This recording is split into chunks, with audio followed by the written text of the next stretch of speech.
चलो आओ, चलो चलो बैठ जाओ।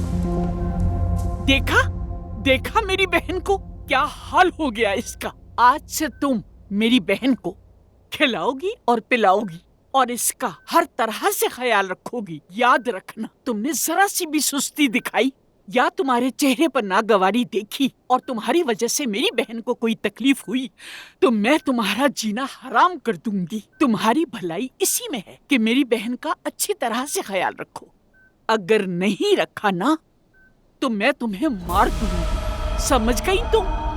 मार दूंगी।